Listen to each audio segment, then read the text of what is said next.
Meus irmãos, nós propomos para os irmãos estar lendo a partir do capítulo 4, não é isso? Tá? Até o 8. E o que nós vamos tratar nessa questão dessa matéria? A estrutura do Novo Testamento. Irmãos, nós precisamos entender duas coisas. Nós falamos aqui, tá? A Bíblia ela é dividida em quantas partes? Já falamos isso aqui? Duas partes. Quais são? Novo e Velho Testamento. Se eu fizesse uma pergunta para os irmãos, pelo que os irmãos já leram, acerca do Velho Testamento, me dá uma definição de Jesus no Velho Testamento. Quem se habilita a definir Jesus no Velho Testamento? Não, uma definição. Uma definição da pessoa de Jesus no Velho Testamento. Diga. Salvador que estava por vir. Dá para melhorar.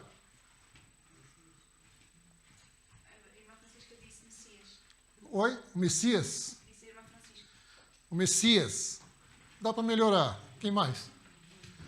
Pode falar, irmão, pode falar. Nós estamos aqui, é uma aula. Nós estamos discorrendo. Eu quero só trazer isso para os irmãos começar a entrar no conceito, tá? A luz, a verdade. A vida. Está dentro do caminho. Mas vamos lá. Isaías, se eu não me engano, é 6:9, ou é 9:6. Agora deu um branco aqui. Quem pode ler para mim? Isaías 9:6. Mais fácil.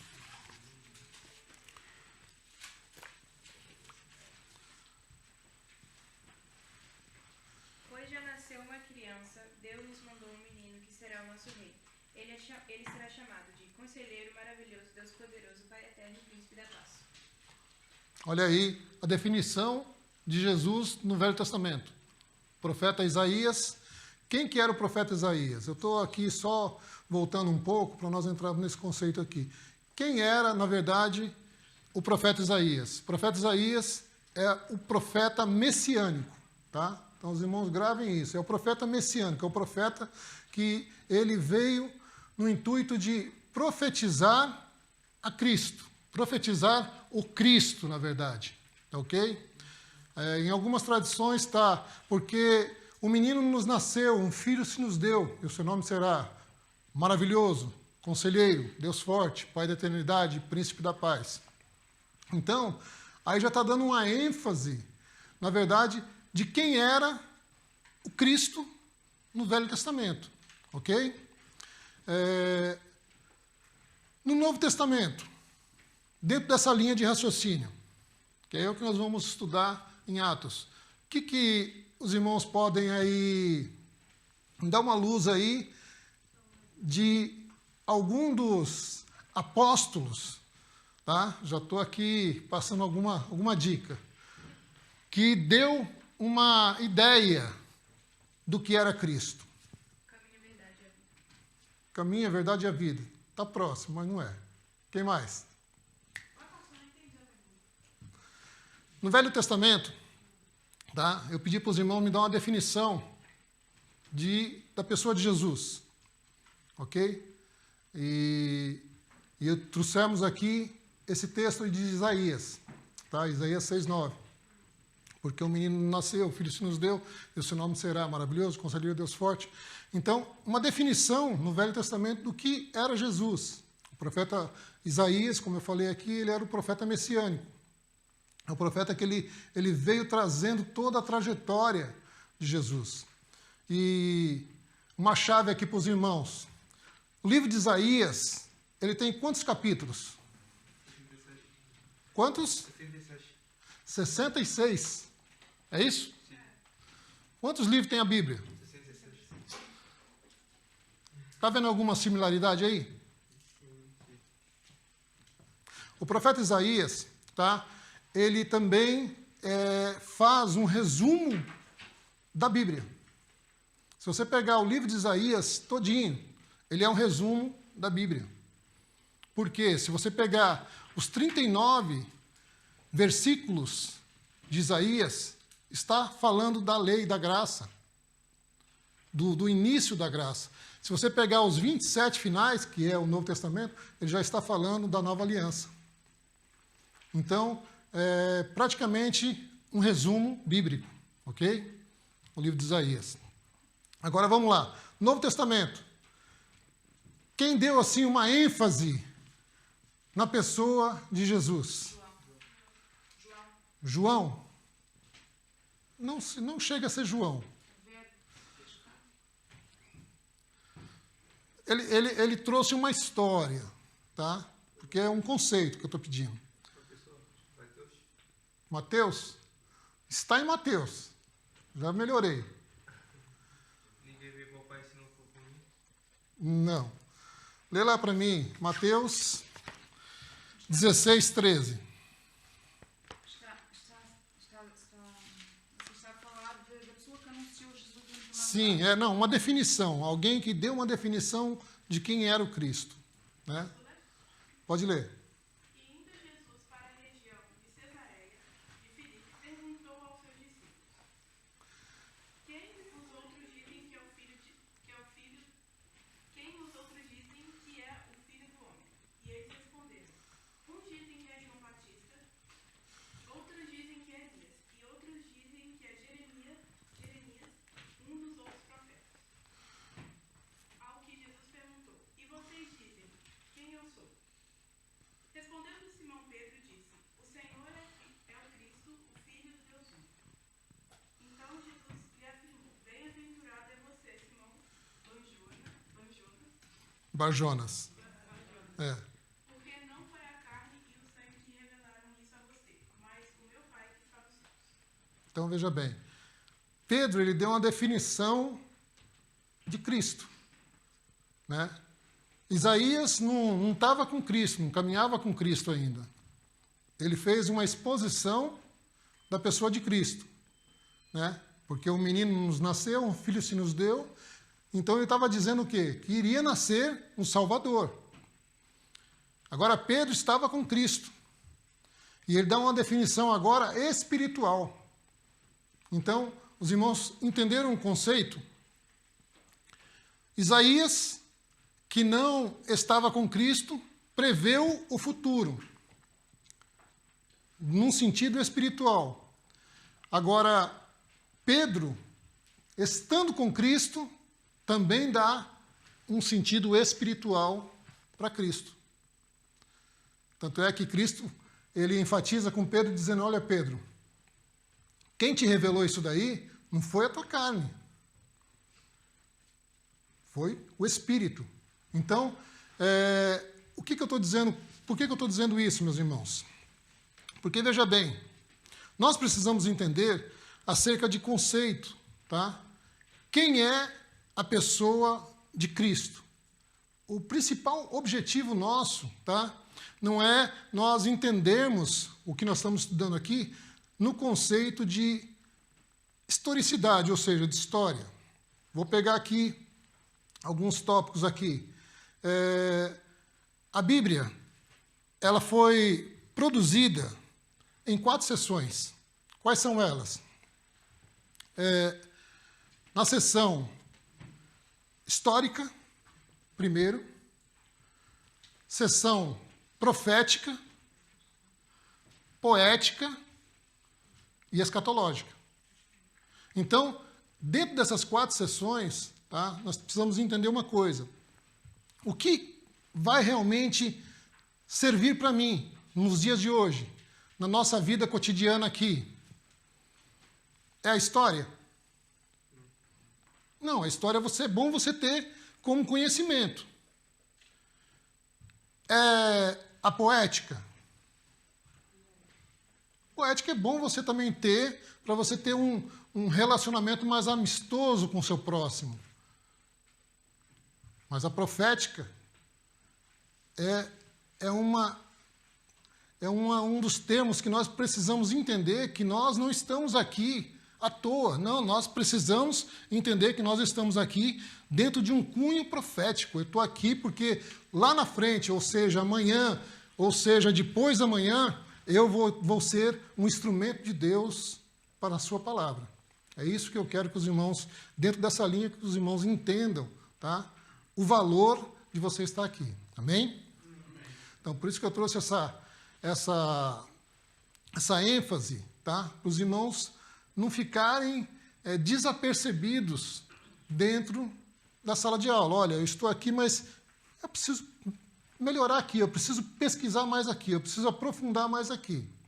Amém? Vamos lá. É o que eu falei para os irmãos.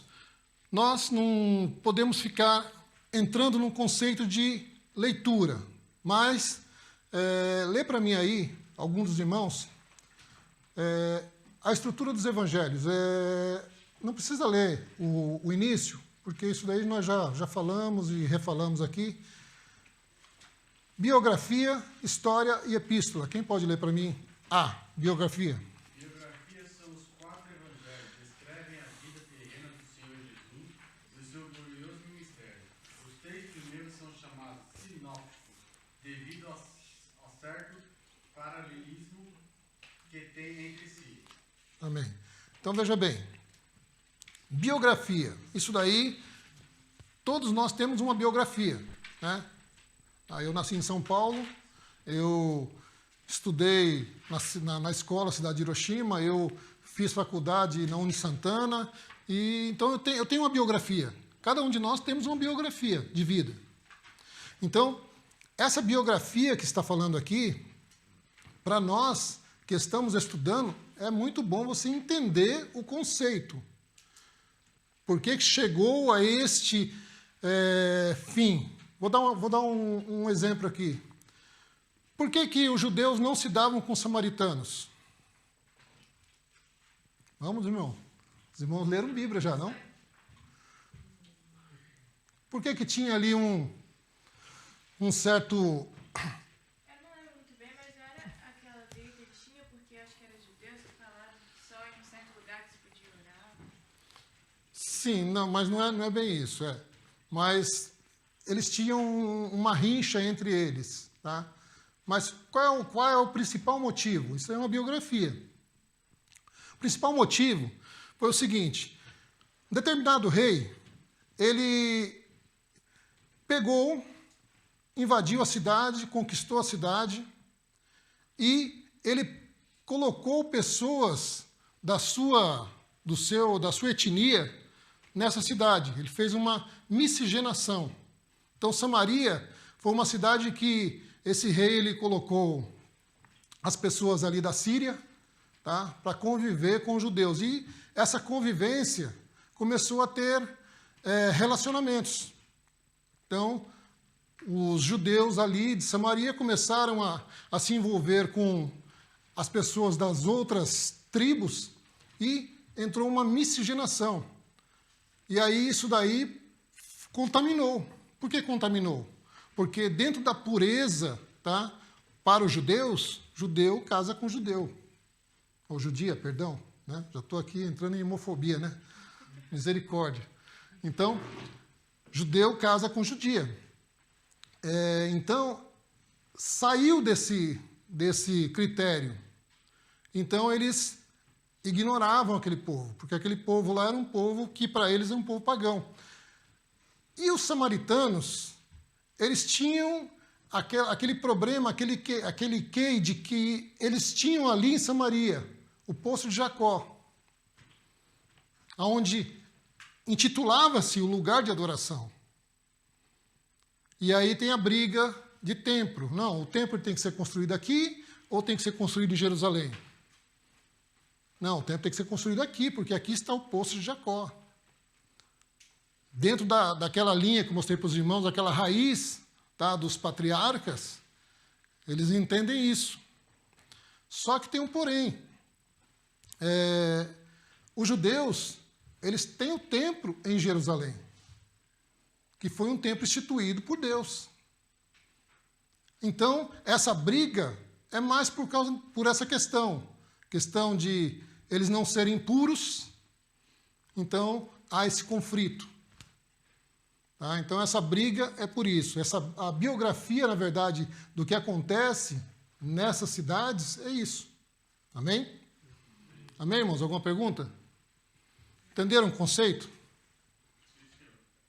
Então, é isso que vocês precisam gravar, tá? Não adianta nós queremos gravar tudo, nós não vamos gravar tudo, nós vamos gravar partes, mas essas partes têm que ter bastante foco para nós entendermos os conceitos. Amém? Para que isso? Para quando você estiver ministrando, quando você estiver pregando, você tem uma direção para falar de forma correta. Amém? Vamos para frente aqui, a história. Quem lê para mim? História. É um livro de Atos dos Apóstolos. Registra a história da igreja primitiva, seu viver, a propagação do Evangelho, tudo através do Espírito Santo, conforme Jesus prometerá. Tá, lê para mim agora o C. Epístolas. São 21. As epístolas ou cartas vão de Romanos a Judas. Contém a doutrina da igreja. 9 são dirigidas à igreja romana, a segunda de Tessalonicenses. 4 são dirigidas a indivíduos. 1 de Timóteo a Filomão. 1 é dirigida aos hebreus cristãos. 7 são dirigidos a todos os cristãos, indistintamente. Tiago ajuda. Tá. Fechando aqui, irmãos. Pode ler o restante, Paulo. As últimas 7 são também chamadas universais, católicas ou gerais, apesar de duas delas, 2 de João e 3 de João, serem dirigidas às pessoas. Então veja bem, meus irmãos. Existem cartas na Bíblia, tá? Dentro dos evangelhos, que são dirigidas a uma pessoa. Jesus, ele, dentre os seus sermões, os melhores sermões de Jesus, foi dirigido a uma pessoa. Os sermões mais pregados de Jesus, pode observar isso daí. Não foi dirigido a um grupo de pessoas, não, foi dirigido a uma pessoa. Citando elas, o cego de Jericó, vamos lá, Zaqueu, a mulher samaritana. Então, são pregações dirigidas àquela pessoa. Tá? E nós temos que entender esse conceito de que, muitas das vezes, nós vamos ler um texto na Bíblia, e esse texto que nós vamos ler, nós temos que fazer uma aplicação correta para ele. Ok? Vou dar um exemplo aqui. Tem textos na Bíblia que são dirigidos aos judeus. Então, eu não posso pegar um texto que é dirigido aos judeus e aplicar eles aos gentios. Eu estou fazendo aqui uma confusão teológica. Ok? Amém, irmãos? Amém.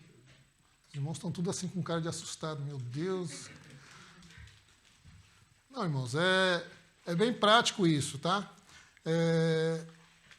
Você tem que entender que a aplicação da palavra de Deus tem que ter um destino, uma direção.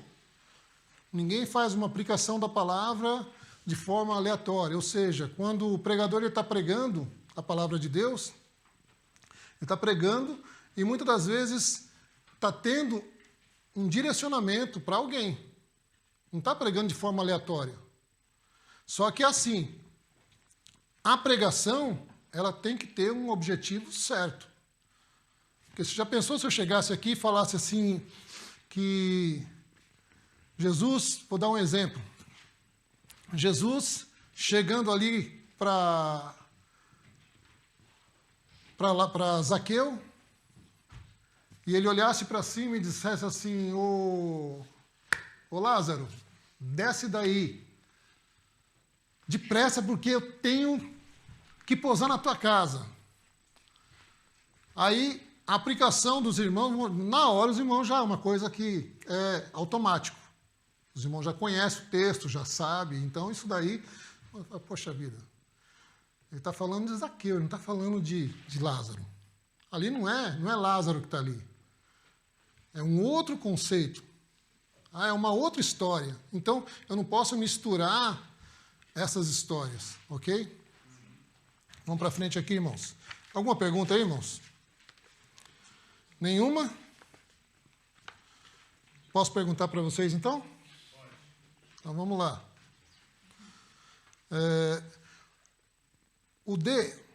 Profecia é um livro do Apocalipse de revelação. Trata da volta pessoal do Senhor Jesus à Terra. Coisas que precederão esse glorioso evento. Tá? Como eu já disse aqui, dentro do livro de Apocalipse nós temos que entender que existem as coisas que vão acontecer e as coisas que já aconteceram. Tá?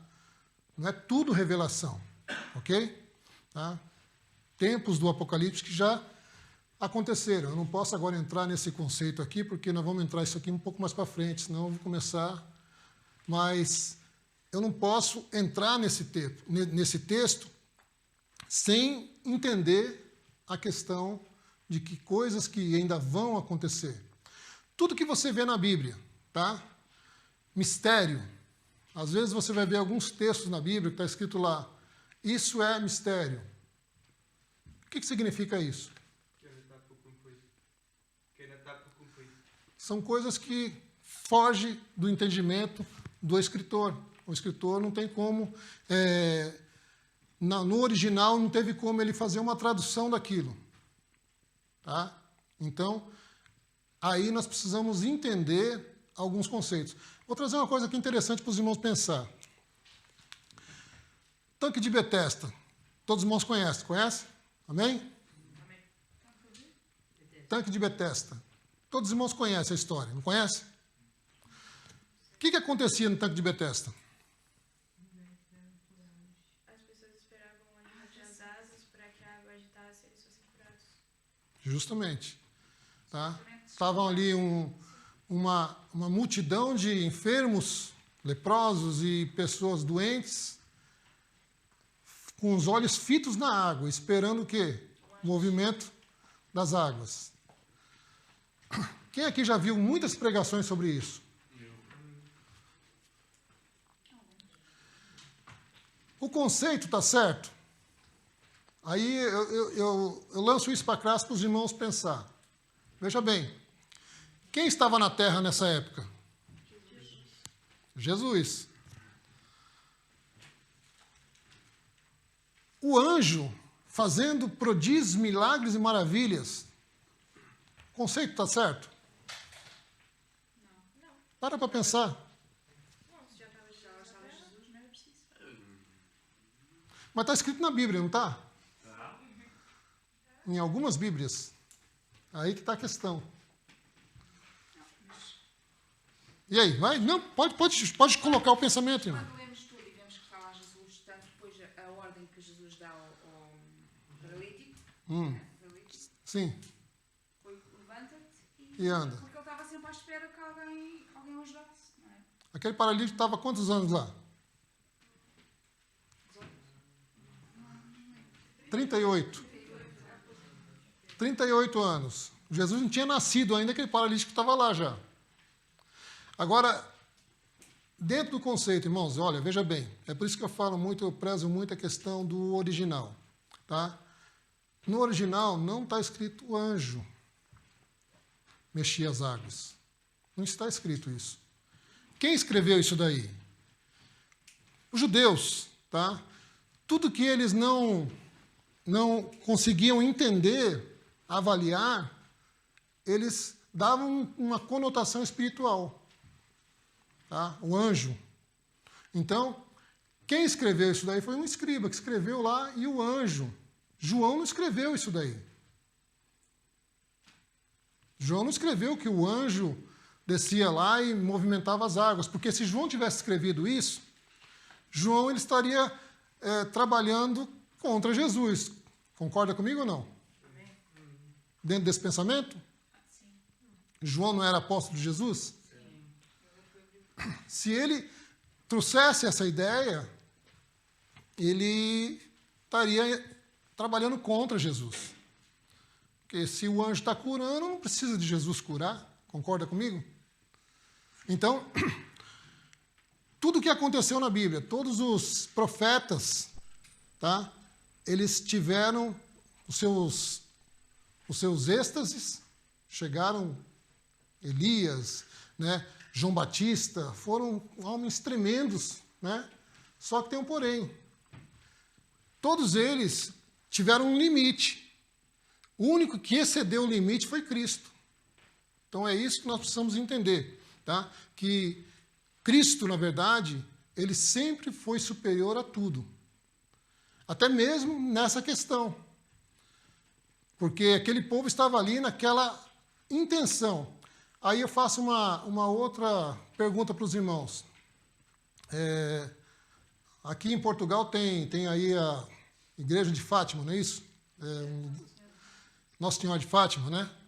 Não é minha senhora, não, né? Tá?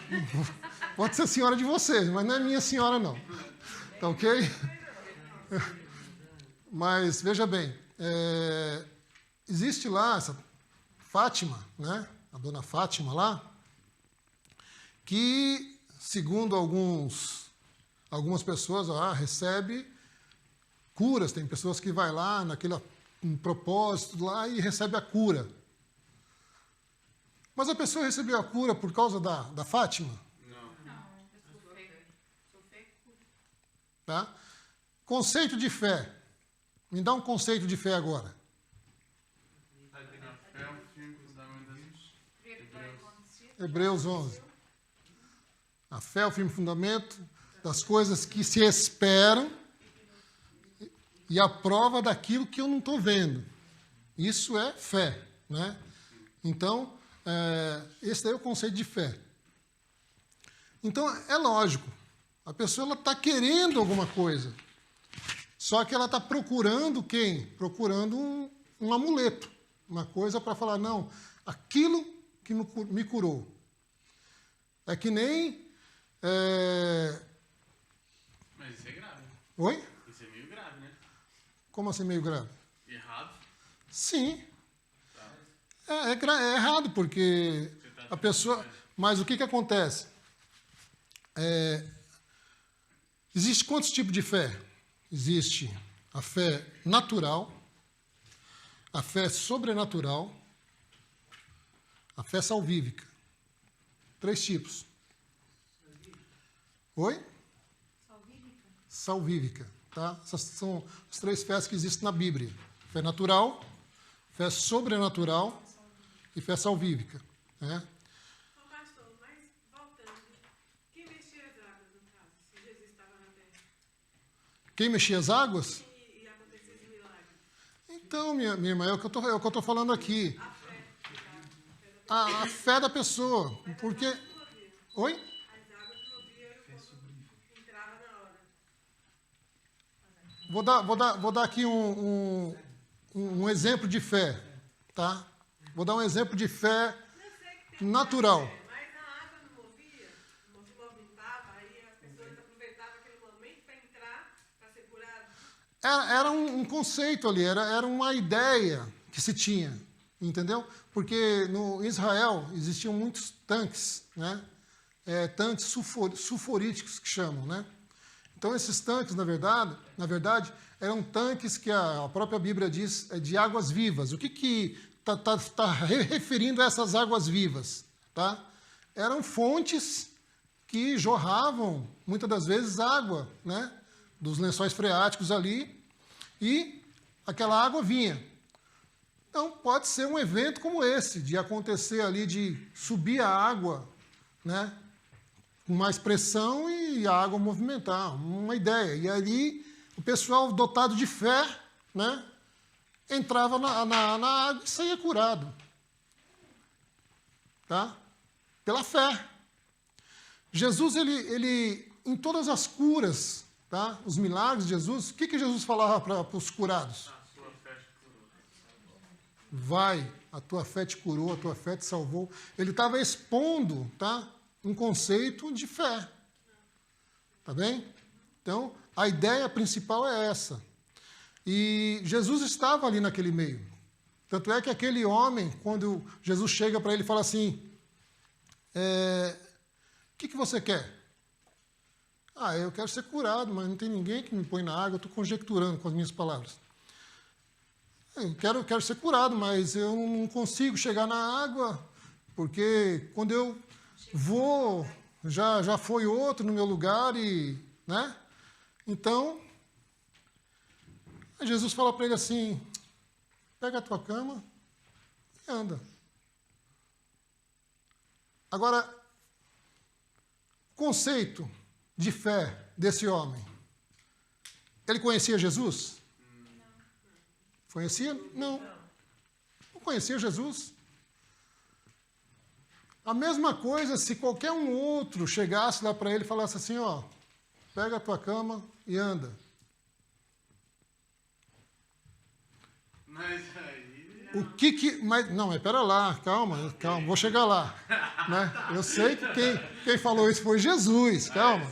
Mas eu estou falando assim, aquele homem, ele tomou essa iniciativa de se levantar e andar. O que aconteceu com Pedro e João quando ele chega ali na porta do templo Formosa ali, tem aquele paralítico ali? Ó, não tenho prata, não tenho ouro, mas o que eu tenho, eu te dou. Levanta e anda. Aquele paralítico estava ali todo dia. Quantas vezes João e Pedro entraram ali por aquelas portas? E quantas vezes ele viu João e Pedro entrando por aquelas portas? Mas naquele dia, a fé dele sobrepôs. Ele não cogitou, falou, não vou levantar não, porque eu não consigo.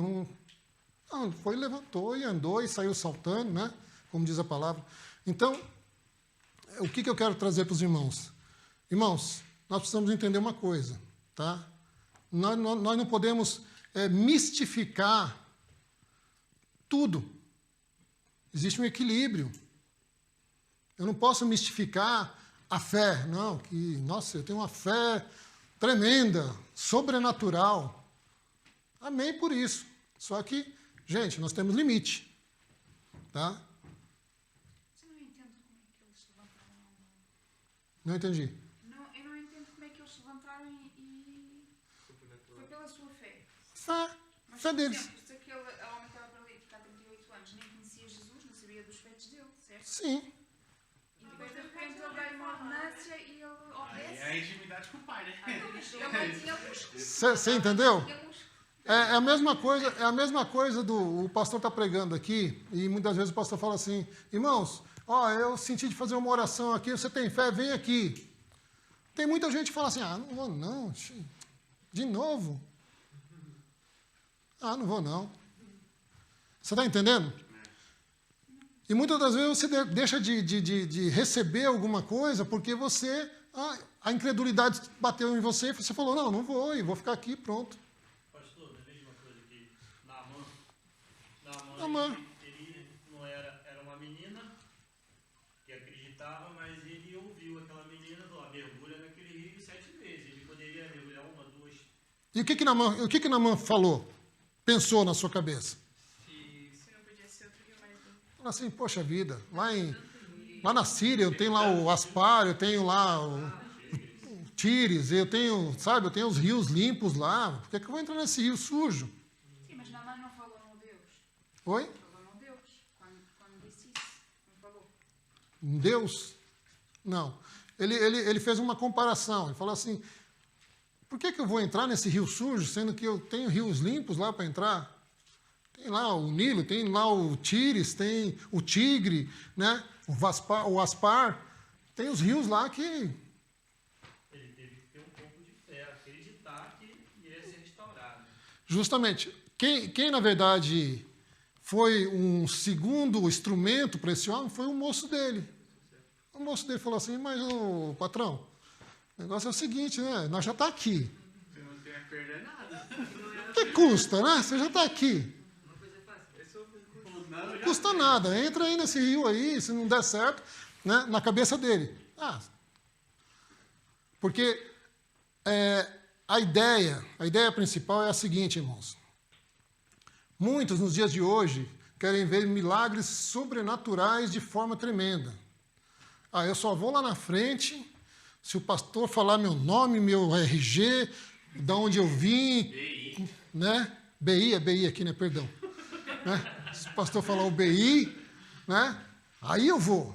Pastor, mas há uma coisa que me está a fazer confusão.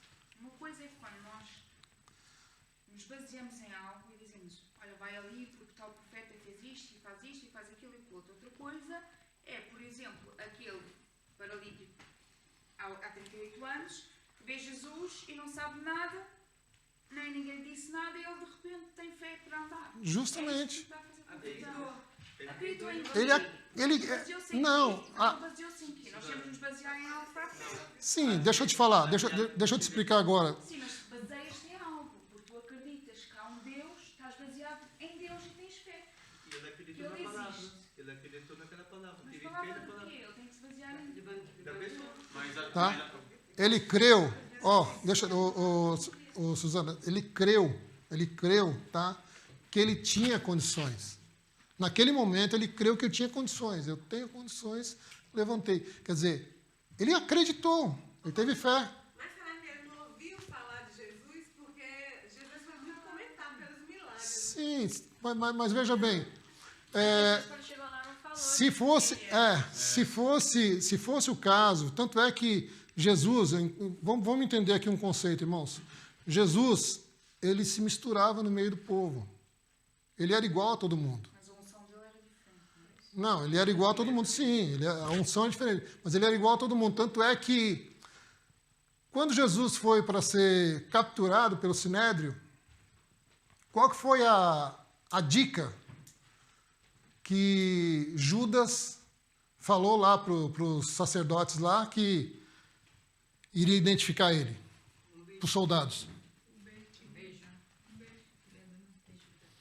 Aquele que eu beijar, esse é o Cristo. Então, ele identificou, porque eram todos iguais, irmãos. Até pela vestimenta. A vestimenta, justamente. Tem vestidos compridos, barba, todos eles eram iguais. Não tinha um diferencial.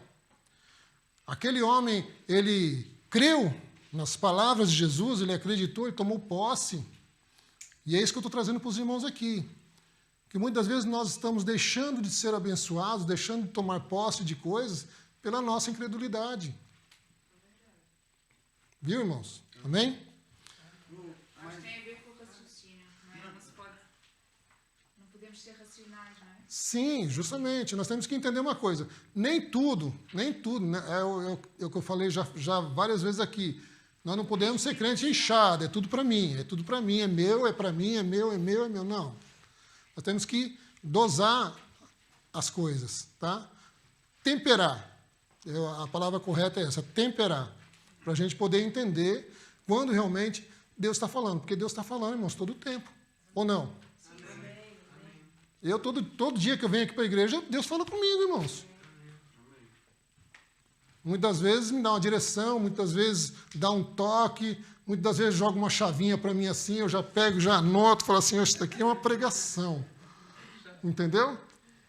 Então, é isso que nós precisamos entender, amém? Vamos para frente aqui, irmãos. Na questão de profecia, vamos entender isso, ok? Porque o maior problema hoje, no nosso cotidiano de hoje, é realmente a questão profética. Por quê? Porque tem muitos que estão se intitulando profetas e não são. Então, nós precisamos entender. Eu vou lá na casa da irmã Joaninha, que a irmã Joaninha revela que é uma bênção. Espera lá, irmão. Você também não é servo de Deus? Você também não crê em Jesus? O problema é que você tem preguiça de fechar sua porta, entrar no seu quarto e se derramar ali para Jesus. Aí que está o problema.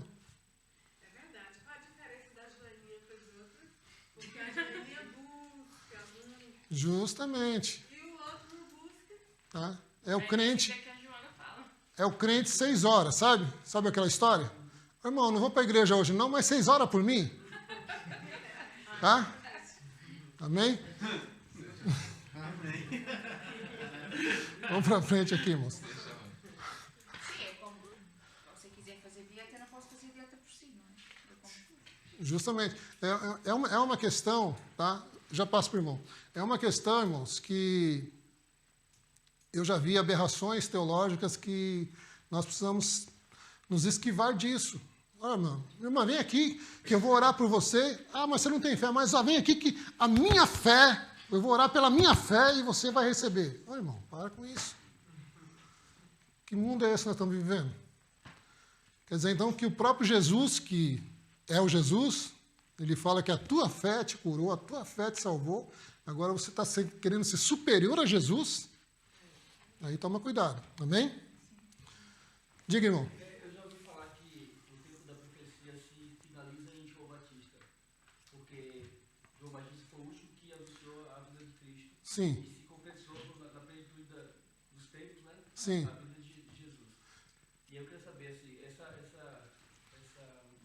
movimento de profecia, ela é de fato algo que vem como consequência dos profetas. Dos profetas. De fato, é uma ferramenta da igreja. Não, na verdade, ferramenta da igreja trabalhar, são dons, né? Profeta, na verdade, nós já falamos aqui na aula passada, que profeta acabou. O próprio Jesus falou, olha, o último profeta foi quem? João Batista. Encerrou, tá? Encerrou o colegiado profético ali e acabou, tá? Mas não acabou o dom de profecia, tá? E nós estamos dotados, irmãos, de 9 dons. Tá? Nós não, na misericórdia. Eu tenho 9 dons. Se eu tivesse 9 dons, misericórdia, eu acho que eu vivia no chão, rastejando, né? Então tem pessoas que têm essa... Ah, irmãos, eu tenho 9 dons. Nem Paulo teve 9 dons, irmãos. Tá? Esse caso dos dons, você vai citar os 9? Você vai citar os 9? Posso falar? Não, tudo bem. Não, você quer falar? Pode falar. Não, porque tipo assim, nesses 9 está incluído o dom da cura? Tem. Sim, então vamos supor. Cristo tinha praticamente. Então acho que Cristo era completo, então. Sim, não, Jesus... Sem dúvida, né? Não, Jesus era 100% Deus e 100% homem, irmãos. Justamente. Então, no caso que se fosse situado do tanque de Bethesda, então vamos supor que se fosse outra pessoa, é que não é aquela coisa, o dom da cura não são todos que têm, né? Porque é um dom que é dado pelo Espírito Santo, né? O Espírito Santo que atribui. Vamos supor, se eu fosse lá falar para aquele cara levantar e pegar essas coisas e tal, talvez não resultaria igual Cristo. Porque, tecnicamente, ele tem o dom da cura e eu não. Eu fui pela empolgação. Eu acho que Sim. não é mais ou menos assim que funciona? Porque as pessoas têm que entender assim, o funcionamento disso, né, gente? Não sei como que funciona isso também, né? Então, A igreja do nosso tempo, tá? Ela está carente de dons. Isso daí é um fato, tá? Porque os irmãos deixaram de buscar por, como é que fala? Por decisão própria. Quem está disposto a se sacrificar pelo outro nos dias de hoje? Quem? Não, difícil. Aquela pessoa que se doa. Não. Hoje nós vamos fazer o seguinte, irmão, nós vamos sair daqui da igreja agora, vamos terminar a aula e nós vamos agora fazer um evangelismo lá nas praças, onde está lá os... Como é que chama? Aqui tem nome, né? Não é mendigo, é outro nome que fala, como chama? Sem abrigo. Também é mendigo. Tá? Nós vamos fazer isso agora, vamos sair daqui. Muitos vão falar assim, não dá porque amanhã eu trabalho, não dá porque eu estou cansado, eu trabalhei a semana toda. Quer dizer, vocês estão entendendo? Então, muitas das vezes, o que está acontecendo nos dias de hoje, a falta de interesse nas coisas de Deus. Então, os dons acaba. Agora, respondendo a pergunta do irmão lá, dons de profecia estão atuantes, existe, mas também está difícil de achar. Pessoas que estão dispostas, tá, a sofrer, porque é sofrimento. Tá? É sofrimento você se doar a fazer a obra de Deus. Amém, irmãos? Então, não existem profetas hoje em dia? Só quem... Não, profetas não. Existe pessoas com dons de profecia, diferente. Tá? Porque profeta, na verdade, era uma pessoa que ela estava a serviço de Deus o tempo todo. Era o canal de Deus na terra. Amém? Tá? Então, é uma pessoa que ela não tinha vida própria. Tanto é que João Batista, ele morava numa casa boa, né? Ele tinha um carro bom, né? E ele comia banquetes, não é isso? Não.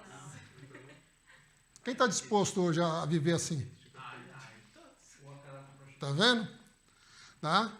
Então, meus irmãos, ó, horário do café agora, nós vamos dar um break para o lanche, para o recreio, e depois nós continuamos aqui, amém? Visões, na verdade, que às vezes você vê algumas distorções no contexto de escrita, mas não de erro, porque a Bíblia não tem erro. É uma questão errada. Ah, está errado, porque um viu 2, o outro viu 1, entendeu? É um ponto de vista.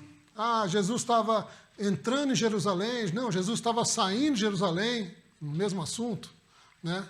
Então, são pontos de vista dos escritores. E outra, localização geográfica também, tá? Porque em Jerusalém existia a velha Jerusalém e a nova Jerusalém, ok? Então, imagina, Jesus está no meio das duas Jerusalém, tá? Lucas está aqui, aliás, Pedro está aqui e Mateus está aqui. Jesus, para Mateus, ele está saindo de Jerusalém. Para Pedro, ele está entrando em Jerusalém. Então, visões, ok? Ponto de vista de pessoas, né? Mas o conceito é o mesmo, amém? Sinópticos são semelhantes, tá? Porque eles estão trazendo, os três estão trazendo praticamente as mesmas histórias, né? Só que com visões diferentes. Os evangelhos são os 4, os sinópticos são 3. São 3, porque o Evangelho de João ele é universal. Só falta João. É uma epístola universal, tá? Então não entra na questão dos sinópticos, tá, ok? Tanto é que você vai ver textos em João que não tem no Mateus, não tem no Marcos e não tem no Lucas, tá? Você vai ver textos em Mateus, Marcos e Lucas que não tem em João, ok? Tá? Amém, irmãos? Amém. Então vamos para frente aqui, irmãos. Capítulo 5. Nós vamos começar a falar agora um pouco acerca das epístolas, tá? As cartas dirigidas.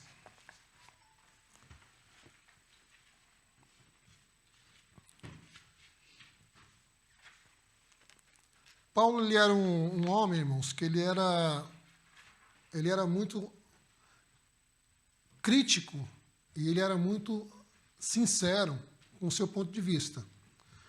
Tanto é que você vê Paulo perseguindo a igreja. Por quê? Por que Paulo perseguia a igreja? Quem pode dizer aqui para mim? Porque ele era romano? Não, estou a dizer, um dos pontos. Porque ele seriamente acreditava no que ele foi ensinado.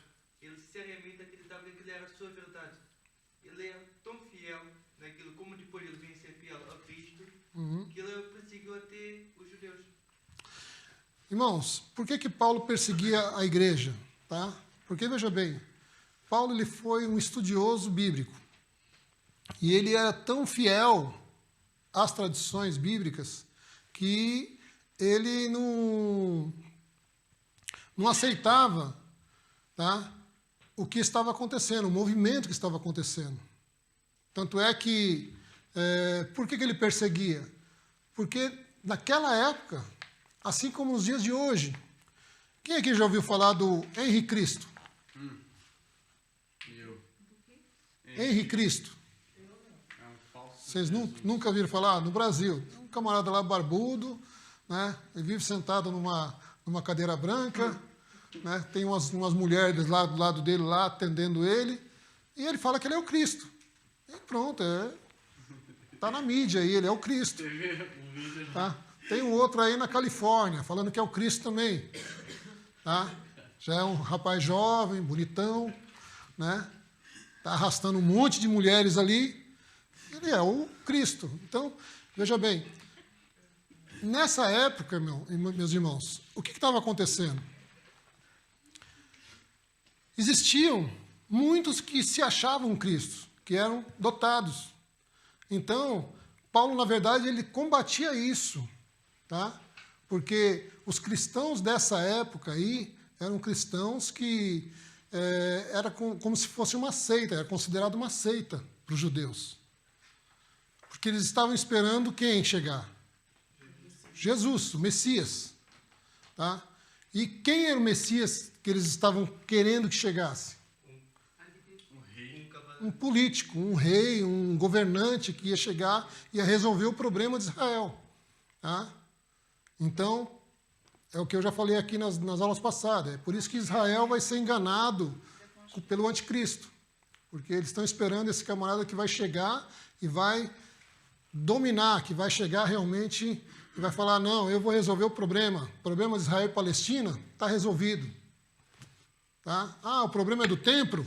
Está resolvido. Ele vai chegar dando soluções. Tá? Então, Israel estava esperando isso. Agora, chega lá Jesus. E Jesus, ele sempre se intitulou que era o Cristo, não foi isso? Sim? Jesus nunca disse que era o Cristo. Ele só falou isso para a mulher samaritana. Observe na Bíblia. Ele só falou isso para a mulher samaritana. Tanto é que quando ele começava a fazer milagres, o que ele fazia? Quando começavam a procurar ele, cadê? Quem que te curou? Ele já tinha ido embora. Tá? Ele não queria ser revelado, ele não queria ser o centro ali. Não, eu sou Cristo. Porque a ideia, na verdade, é essa. Ele queria mostrar que ele veio, ele estava conosco. Só que não da forma que eles estavam esperando. Tá? Eles queriam quem? Por que Jesus ele veio, ele entrou em Jerusalém montado num burrinho? Quem sabe me dizer? Eita, já vi isso agora, não vou falar mais nele. Quem sabe me dizer por que Jesus ele entrou sentado num burrinho? Foi lá, pegou um burrinho que ninguém tinha montado e montou no burrinho e... Qualquer um conseguia montar um jumento. Não, por causa que... Não fazia parte do cumprimento da profecia. Humildade, irmãos. Ele quis mostrar para o povo que ele era humilde. Tá? E o povo estava querendo o quê? Vocês acham que eles não estavam articulando para Jesus entrar montado num camelo ou num cavalo bonito, né? Eles queriam isso, tá? A questão de Israel não aceitar, e justamente o apóstolo Paulo, por que ele perseguia? Por causa dos falsos, porque na época também existiam muitos falsos. As mulheres, elas ficavam grávidas e elas falavam aqui, ó, será que eu estou esperando o Messias? Era o pensamento das mulheres da época.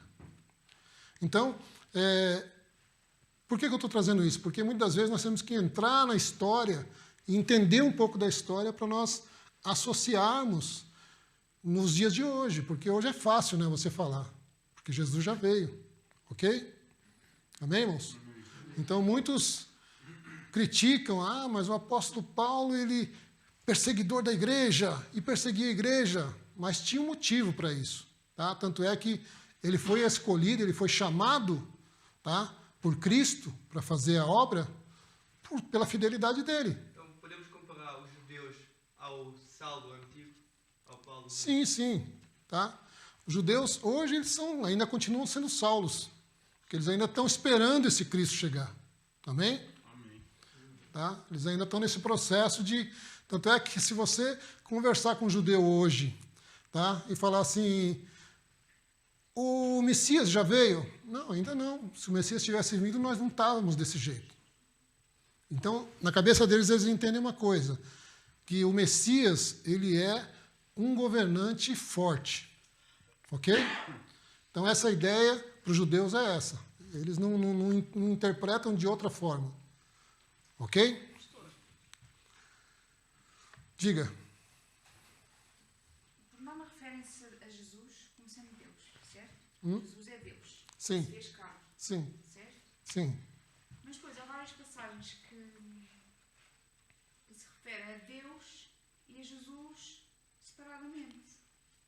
Veja Por bem. exemplo, dizem que Jesus está sentado ao lado de Deus, no trono, Veja bem. Deus Pai, Deus Filho, Espírito Santo. Deus Espírito Santo. Tá? 3 pessoas, que é a Trindade, né? O simbolismo de Trindade é triunidade. Ou seja, o que é isso? Triunidade.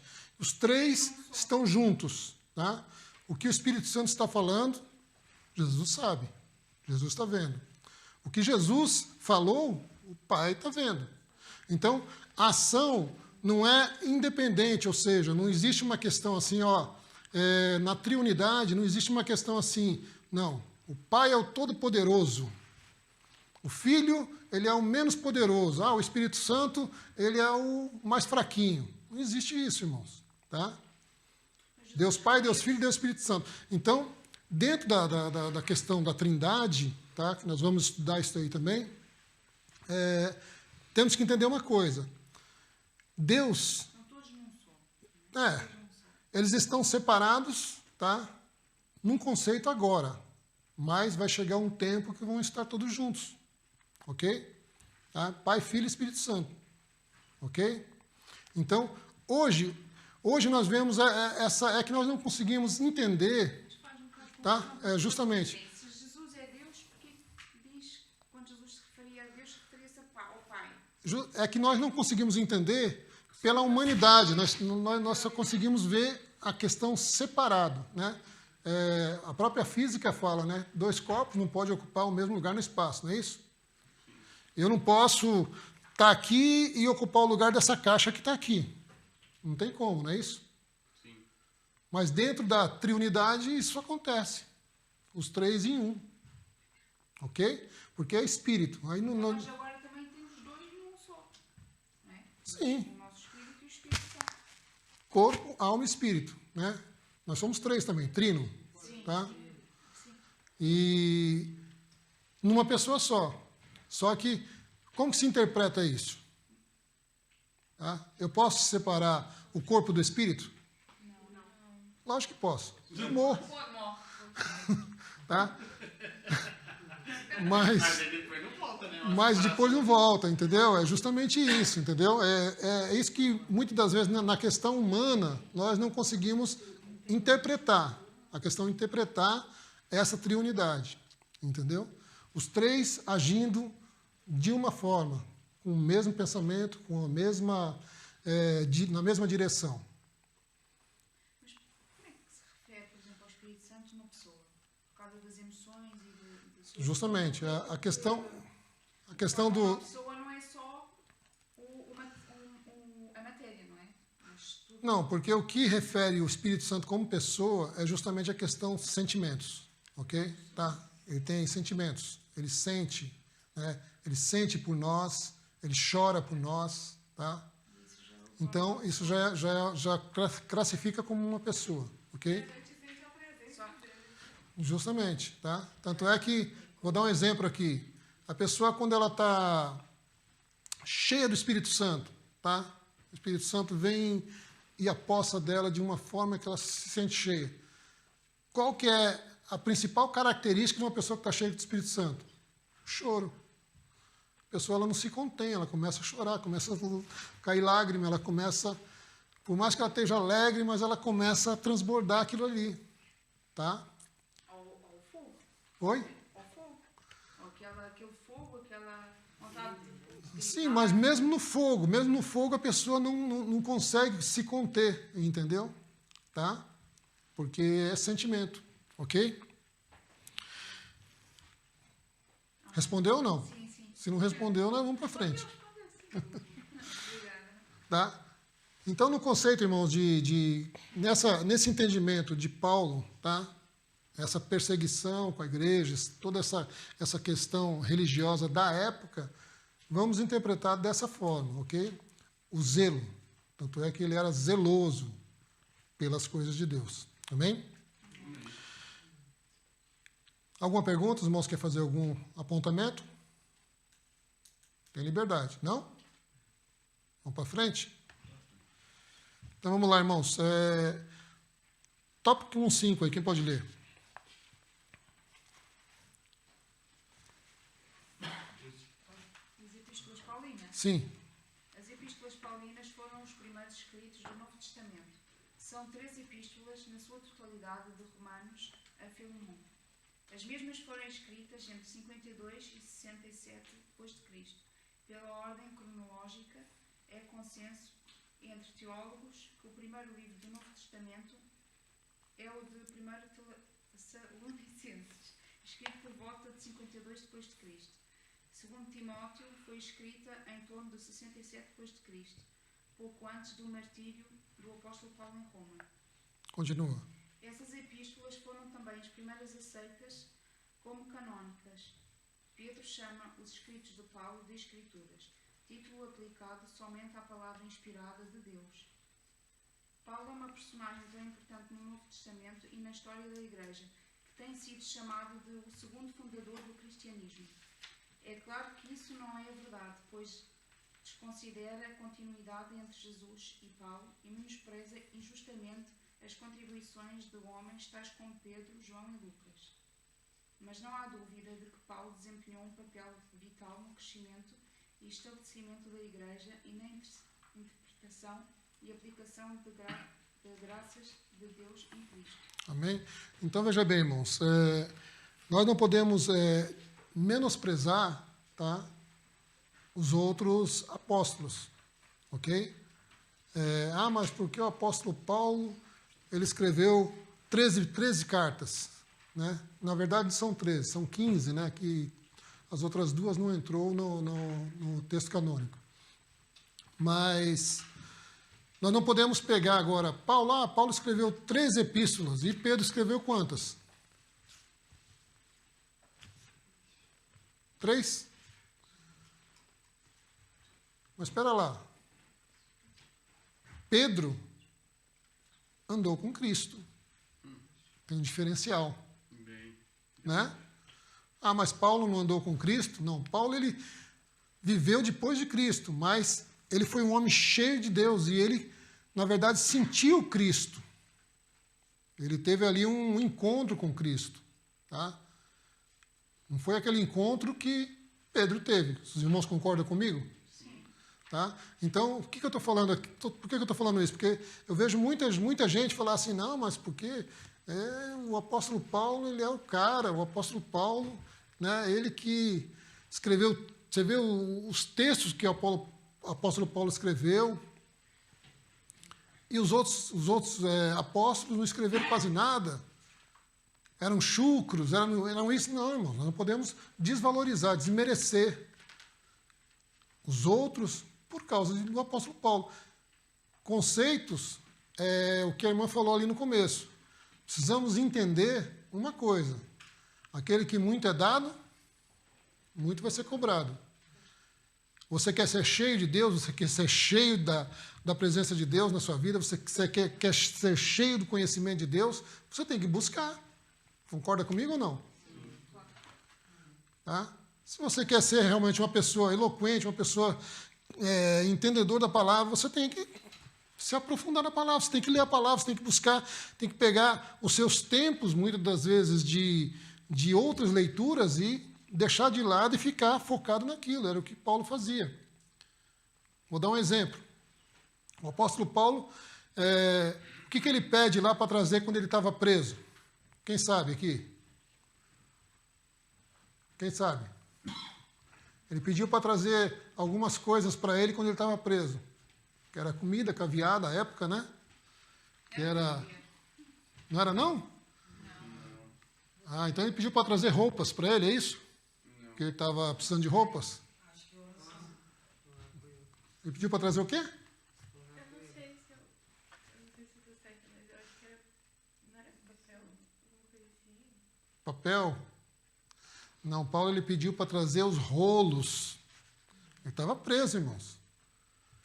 Me traga os rolos, traga minha capa e traga-me os rolos, porque a necessidade dele de estudar. Então aí, Paulo fala que quando ele ora a Deus e pede para Deus tirar aquele espinho da carne, tá? A corrente teológica mais certa, na verdade, que fala desse espinho na carne de Paulo, tá? Muitos antigamente falavam que era um problema de nervo ciático que ele tinha, que doía muito a perna dele. Muitos falam que era problema da voz, que ele era meio gago. Mas a corrente mais certa teológica que fala era que Paulo tinha miopia, Paulo estava ficando cego. E para Paulo ficar cego, na época não tinha oculista. Quem ficasse cego por miopia na época, ficava cego de vez. E Paulo estava perdendo a visão, e isso daí para Paulo era um espinho tremendo. Então, por isso que ele fala assim, olha, Senhor, tira de mim esse espinho, ou seja, me dá de novo a visão. Só que Deus fala para ele o quê? Minha graça te basta. A minha graça te basta, Paulo. Então, essa corrente teológica que fala sobre essa questão da cegueira de Paulo é a mais certa. Por quê? Porque Paulo ele tinha assim, uma devoção de estudar, de aprender. Ele não era uma pessoa que tinha outros méritos, não. A questão dele era leitura, ele gostava de ler, gostava de escrever, gostava de ler. Amém? Amém. Amém, irmãos? O Paulo ia falar alguma coisa, Paulo? Que não podemos dizer que a diferença entre a carta do Paulo e dos outros apóstolos é que do Paulo era escritura, que é escritura direcionada por Deus, enquanto os outros, mais a escritura deles foi a vivência com Jesus. Sim, mas existe duas coisas que você tem que avaliar nessa questão. Tá? Vou dar um exemplo de Pedro. Pedro era considerado um dos apóstolos que era muito rude, grosseiro, né, nas suas atitudes, mas Pedro foi o único que andou sobre as águas. Então, a atitude, na verdade, tá, dos apóstolos, que nem você falou, porque eles andavam com Jesus. Não, mas espera lá, existe um privilégio de se andar com Jesus. Ok? Você lembra que nós falamos na aula passada na questão do apostolado? Sim. Lembra? Para ser apóstolo tem que ter que requisitos? Andar com Jesus, ter visto Jesus a comer na mesa, ver os milagres de Jesus, As maravilhas. as maravilhas, e ter visto a morte de Jesus na cruz. Você está entendendo? Sim. Paulo viu isso? Ah? Paulo não viu, porque Paulo, 60 anos depois. Só que Paulo teve uma coisa diferenciada também. Paulo ele teve um encontro glorioso com Jesus, não é isso? Tá? Jesus apareceu para Paulo ali. Né? Quando ele estava perseguindo ali o povo ali, Jesus apareceu na frente dele e falou, está me perseguindo por quê, rapaz? Estou aqui. Né? Então, são experiências, tá? Distintas, mas, porém, cada um teve a sua particularidade. E é isso que nós precisamos entender nos dias de hoje, irmãos. Cada um de nós aqui temos uma particularidade com Deus. Agora, cabe a mim, cabe a você buscar essa particularidade mais e mais. Vocês creem que cada um de vocês aqui tem um dom? Amém. Vocês creem nisso? Sim. Ou vocês acham que isso daí é fantasia? Você crê nisso? Vocês creem nisso? Mas quem aqui já fez uma oração, como é que fala? Objetiva. Senhor, eu quero que o Senhor me mostre o dom que eu tenho. Quem é que já fez isso? Eu já. Objetivo não, mas já Tá? fiz, mas assim, Objetivo, não. Você, já que você sabe que você tem um potencial para ser usado por Deus em determinada área, mas quem que se já doou a Deus e falou assim, não, a partir de agora eu quero saber, Senhor, eu quero que o Senhor me revele, eu quero que o Senhor me encha, eu quero que o Senhor... Quem já fez isso? Tá vendo? Bem poucos que tem essa vontade de querer receber aquilo de forma concreta. Amém? Então vamos para frente aqui, irmãos. Alguma pergunta aí? Os irmãos querem acrescentar alguma coisa? Tem oportunidade. Não?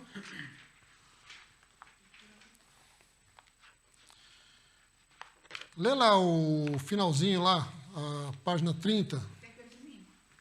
Isso, pode ler. Essas epístolas constituem quase um quarto do Novo Testamento, colocando Paulo logo atrás de Lucas, em porcentagem do Novo Testamento escrito por um único indivíduo.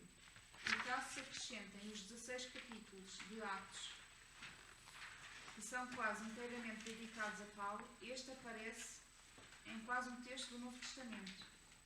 Quem foi esse homem chamado Paulo? O próprio Paulo apresenta um esboço rudimentar de sua origem e formação, mas em suas epístolas esses dados acham-se dispersos. Os detalhes históricos básicos estão convenientemente agrupados nos discursos que Paulo proferiu, relatos por Lucas, diante de uma multidão hostil de judeus nos degraus do templo, do rei Agripa II e do procurador Romano Festo. Lê lá para a gente Atos 22. E outro irmão lê lá em Atos 26. Então nós tecemos um comentário aqui.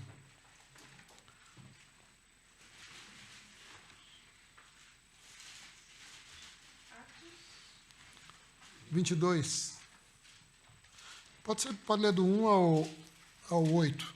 E outro irmão lê do Atos 26, do 2 ao 10.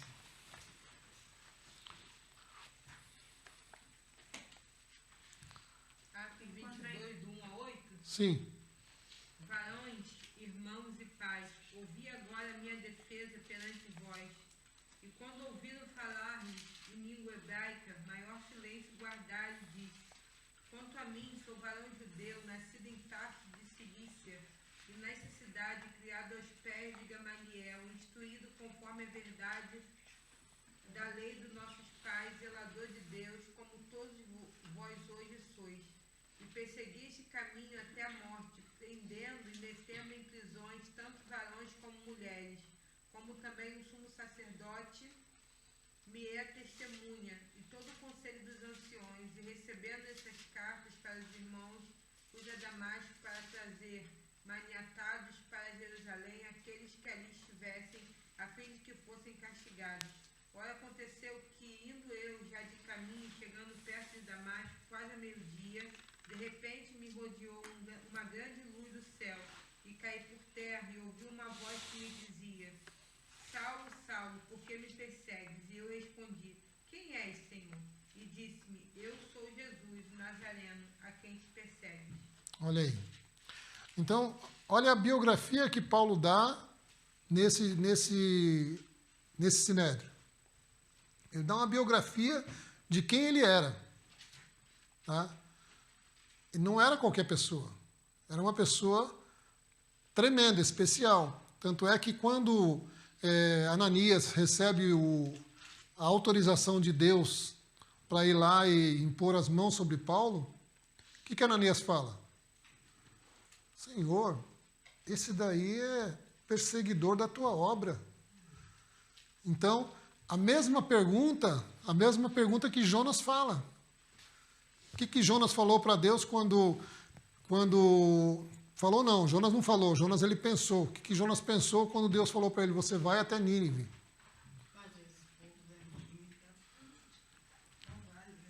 Porque o povo não tinha salvação. Ele já fez um julgamento, não fez? Ele já pegou e já fez o julgamento. Mas por que Jonas fez esse julgamento? Porque os ninivitas da época, irmãos, eles tinham eles eram bárbaros, na verdade. A questão é essa, eles eram bárbaros. E o que eles faziam? Eles pegavam as pessoas, decapitavam as pessoas, colocavam sobre mastros na praia. Então você andava nas praias de Nínive, você via lá um monte de cabeças nos mastros, demonstrando o quê? Demonstrando que eles eram cruéis, que não era para ninguém entrar ali, era um sinal, olha, você não vem aqui não entra aqui não, que aqui é nós que domina. Então, veja bem, Jonas, ele pega e fala assim, eu vou nada, para que eu vou lá naquele povo? Ele já fez um julgamento. Então, Paulo ele dá essa ênfase, tá? Para não cair nesse julgamento. Agora, Ananias, quando ele recebe a ordenança de Deus ali para ir ungir Saulo, que não era Paulo, era Saulo, né? Ele se tornou Paulo depois da unção. Ele falou o quê?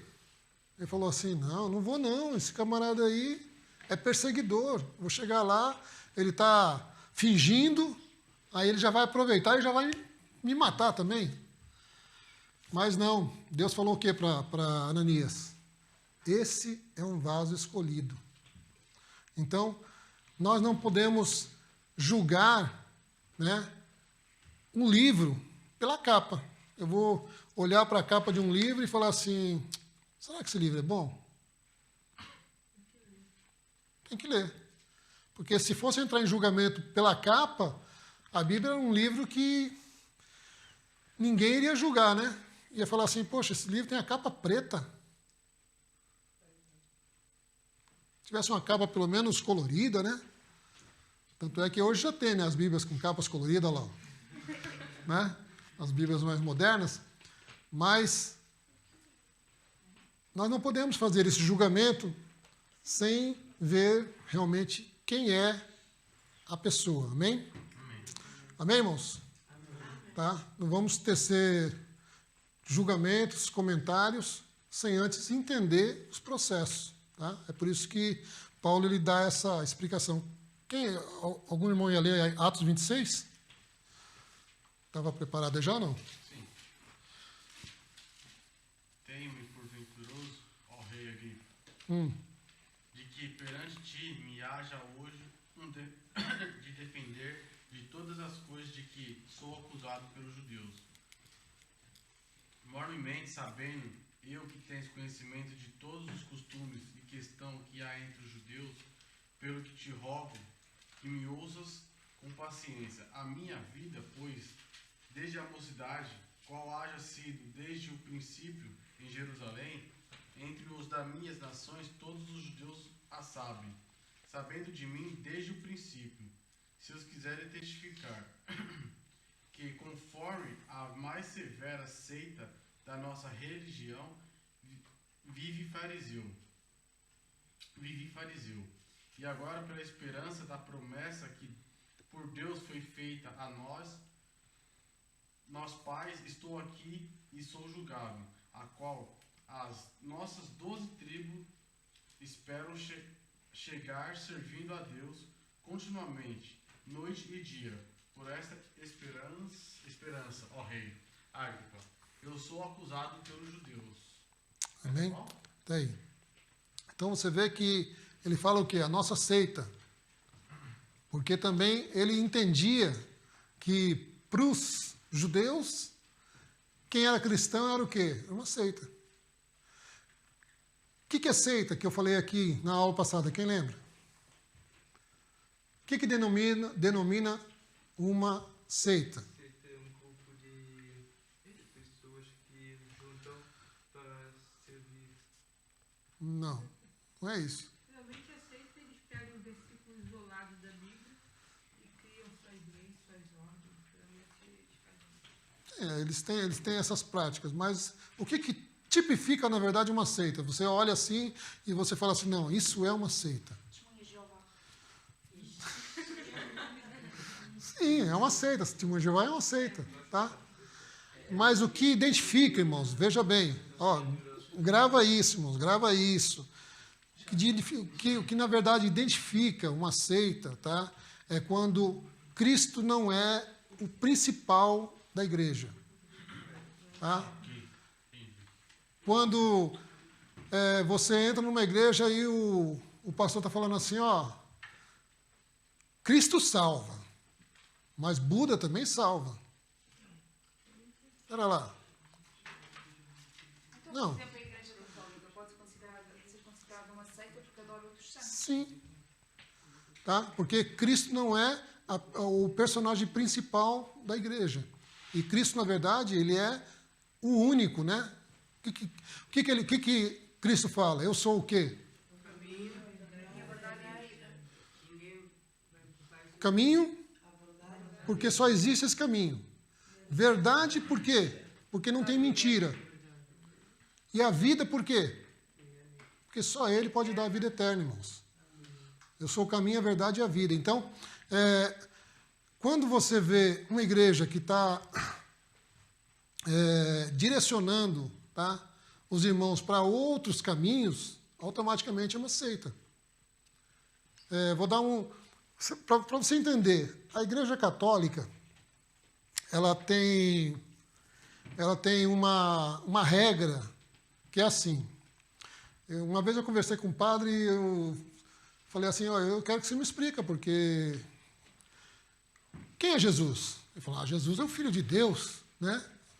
É o Filho de Deus, amém? Tá? Mas por que então que vocês não abominam todos os outros? Não, mas espera lá, todos os outros são santos. Pedro é santo. Eles não podem negar. Por que eles não podem negar? Porque, veja bem, dentro da filosofia da Igreja Católica, tá, vai se fazer uma oração. Então, a oração ela é dividida em 3 partes, né, dentro da Igreja Católica. Que é o quê? Como que entra no consentimento? Dulia, hiperdulia e latria.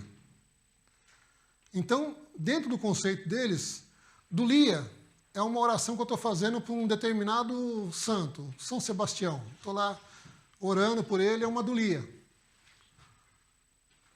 Hiperdulia, eu estou fazendo para um santo de um grau mais elevado, tipo a Ave Maria, a mãe de Jesus. Aí vai lá e já faz aquela oração. E a latria, que é realmente aonde eu estou fazendo aquela adoração venerada para aquele que está acima de todos, que é Cristo. Então, os irmãos estão entendendo? O conceito de seita. Então, nós não podemos deixar se levar para isso. Amém? Amém. Tá? Nós temos que entender uma coisa, olha, que nem o apóstolo Paulo aqui, ele frisa. Tá? Nós não estamos numa seita. Hoje, nós não somos seitas, por quê? Porque nós temos o conhecimento. Nós somos instruídos pelo conhecimento da palavra. Só que, para muitos, nós somos seitas. Para muitos, que nós chegamos para os judeus, eles vão falar, vocês são seita. Porque eles ainda não interpretam essa questão de que Jesus já veio. Amém? Amém. Meus irmãos, a hora já está pedindo para mim parar. Só que antes de eu parar, eu quero aqui fazer um adendo para os irmãos. Na próxima aula, tá, o que os irmãos leram até o capítulo 8, o cânon bíblico, nós já falamos isso daqui na aula. Tem algum irmão que tem dúvida? Não. Porque isso daqui é matéria de prova, viu? Pastor, posso só fazer uma pergunta? É um bocado pessoal. Sim. É um bocado pessoal, mas não sei se alguém pode ter uma dúvida. Por exemplo, Alguém vai falar? o pai da minha filha não é cristão. Sim. Ele é católico, mas ele não é praticante. Sim. Por acaso, tem guarda partilhada, e ele por acaso, não é por acaso, ontem perguntou-me se, como ela é cristã e pertence à igreja evangélica, se há problema de eu a levar a Fátima. A Fátima. Veja bem. Porque Nossa Senhora de Fátima é a mãe de Jesus. Tá, segundo a crença deles, né? Eu disse assim, ela pode ir passear, mas não vais Passear, justamente, não. É o que eu falei aqui, meus irmãos. Nós não podemos espiritualizar tudo, tá? e materializar isso de uma forma que, então eu vou ser agora um cristão que eu não posso nem sair na rua porque... Não é assim. Nesse caso aí, ela está indo com o pai, um passeio. Então, ela estando na igreja, ela está tendo um aprendizado aqui, ela sabe que aquilo lá para ela não vai na questão de adoração, ela vai na questão de passeio. Tá? Não tem problema nenhum, não vejo problema nenhum nisso. Eu não sei se ela está na idade para aqui neste curso, porque como viu, ela estava a pelas braças. Tá? Então, nessa questão não vejo problema, só que Mas não é um cabe... curso para ela, porque ela é nova convertida. Não, mas aí que... Mas deixa eu falar uma coisa. Ela está aqui numa classe de teologia, entendeu? Então, eu acho que ela já começa a ter uma bagagem do que é, do que não é. Já começa a ter uma estrutura, tá? de informação. Então, é lógico que ela começa a avaliar a situação.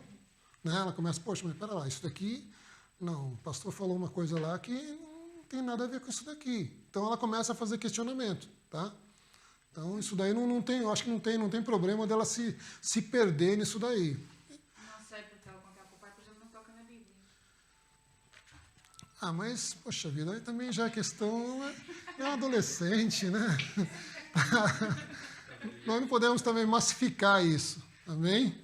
Tá? Mas deixa... Só falei para ver se me dá alguma ajuda, porque eu também não sei lidar com isso. Não, eu acho que ela tem que entender uma coisa, que ela está na igreja... Ela escolheu estar aqui. Ela acredita em não Cristo, vai ser né? afastada. Tá? Como é que ela chama? Diana. Como?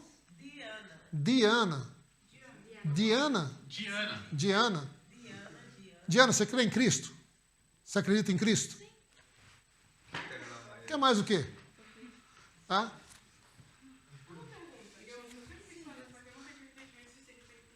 Diga, irmã. Como os católicos acreditam em santos? Primeira pergunta, né? Para as vezes.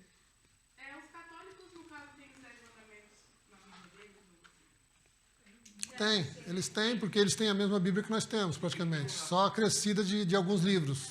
Então, como eles acreditam em santos? Sendo que na Bíblia está falando que a gente não pode dar nossa... Então, porque o problema das seitas, na verdade, deixa eu só dar um esclarecimento aqui, meus irmãos.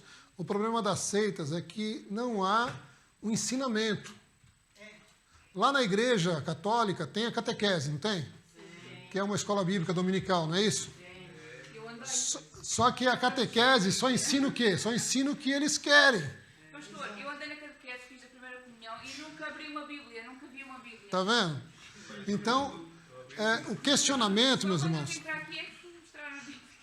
veja bem, por que Lutero ele chegou num ponto que ele falou assim, não, gente, ele leu a Bíblia e falou assim, ele leu lá em Isaías e falou assim, não, gente, tem coisa errada aqui. Nós não podemos seguir nesse caminho, porque entrou no conhecimento. O maior problema das seitas, tá? O que acontece nas seitas é que eles não incentivam a igreja a estudar. Porque uma igreja estudada, uma igreja que tem conhecimento bíblico, meu irmão, não é qualquer pastor que prega, não. Vai pregar para uma igreja que tem uma batista da vida. Os irmãos que estudam lá direto. Os irmãos que numa escola bíblica dominical está a igreja em peso. Vai pregar lá para você ver se é fácil.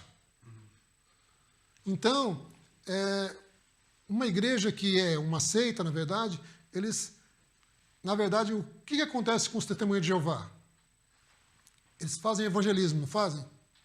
Sai de 2 em 2, como a Bíblia determina. Só que eles saem com um versículo isolado.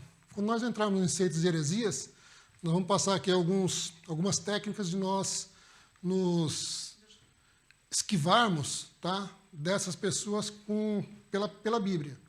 Então, eles estudam um texto. Em cima daquele texto, eles saem para a rua. Toda semana é assim, tem um texto. Aquele texto que eles vão trabalhar na rua naquela semana. Quando ele chega para te abordar, e se você tirar ele daquele texto para um outro texto bíblico, porque, na verdade, ele pega e fala para você assim, você está com a Bíblia aí? Leia na sua Bíblia. Aí você vai abrir a sua Bíblia, mas é o texto que Aí você fala assim, tá, mas ó, esse texto aqui que você pediu para me ler, tá? Ó, na referência aqui, tá escrito aqui também no outro texto aqui. Ele fala, opa, pera lá, não, aí não, aí... Eu não estudei. Eu não estou preparado para isso. Tá? Aí deixa eu chamar o meu mestre ali, o meu tutor ali, para ele te dar uma explicação. Os irmãos estão entendendo? Então, o problema é justamente esse, a falta de conhecimento bíblico. Tá? Porque quando nós começamos a estudar, começamos a entender a Bíblia, nós começamos a abrir a nossa mente e começamos a ser realmente pessoas dotadas de inteligência. E aí você começa realmente a ter os seus próprios pensamentos. Amém? Tá? Concernente a alguns assuntos. Tá? Amém, irmãos? Amém. Então, não vamos cair nesses elos aí. Meus irmãos, próxima aula, nós vamos ter a primeira aula, até o intervalo, tá? E nessa aula, eu vou dar alguns esclarecimentos, coisa rápida, e eu vou abordar um tema que ficou aqui da lição passada, do Pentateuco, que é uma aula extra, tá? Eu vou abordar um tema sobre o tabernáculo, a relação do tabernáculo com a igreja atual. Então, eu vou fazer essa fusão na primeira aula e na segunda aula nós vamos entrar em prova. Amém? A prova vai ser até esse capítulo 8 que nós lemos, até o final. Então, nós vamos abordar alguns assuntos. Não fica preocupado com a prova, fica tranquilo. A prova ela é dissertativa, ela não é alternativa, ok? Então, uma prova dissertativa, você vai colocar o que você está entendendo. Para mim, depois, na hora da correção, eu vou avaliar o conhecimento seu, vou ver o que você realmente entendeu da matéria, para eu poder pontuar a sua nota, ok? Tá? Então, é tranquilo, não vem naquela pressão, é prova, não, irmãos, tá?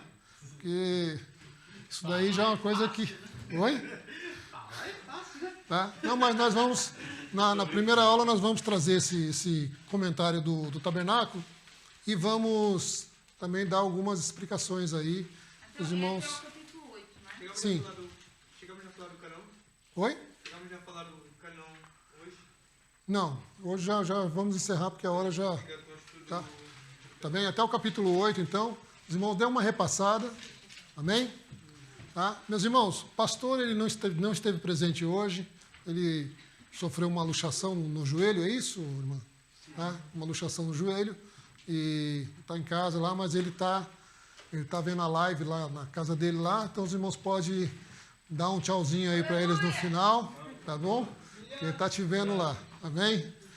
E nós vamos agora orar o término e agradecer a Deus. E nessa oração também eu peço para os irmãos orem em favor do nosso pastor, amém? Para que o Senhor restaure a sua saúde e possamos estar juntos aí amanhã e domingo, amém? Glória a Deus. Quem vai orar agora? Cadê o profeta agora? Não tem profeta mais, né, irmãos? Senhor, meu Deus, neste momento, Senhor, nós te agradecemos, Deus, te louvamos, Senhor, por mais, Senhor, essa oportunidade, Deus. Deus amado, Deus santo, neste momento, Senhor, te pedimos, Deus, que a tua mão, Senhor, continua, Senhor, estendida, Senhor, em favor, Senhor, das nossas vidas, meu Pai. Ó Deus amado, Deus santo, Pai, Senhor, nos abençoando, meu Pai. Ó Deus amado, Deus santo, nos abençoa, Senhor, nos guarda, Senhor. Continua, Senhor, a fazer, Senhor, notória, Senhor, a tua presença, meu Pai. Ó Deus amado, Deus santo, no teu nome, nós te pedimos, Deus, a tua bênção, meu Pai. Agora, Senhor, visita, Senhor, o teu filho, meu Pai, que está ali, Senhor. Ó Deus amado, Deus santo, restaura, Senhor, a sua saúde, meu Pai. Te pedimos, Deus, a tua bênção, meu Pai. É no nome de Jesus. Amém, Jesus. Está terminado o nome de Jesus. Que o grande amor de Deus, a eterna graça, nosso Senhor e Salvador Jesus Cristo, as doces consolações do Espírito Santo, esteja com todos e todos digam amém. Quem diz amém, abraça alguém, dê um abraço ao seu irmão, abençoa a vida dele, no nome de Jesus.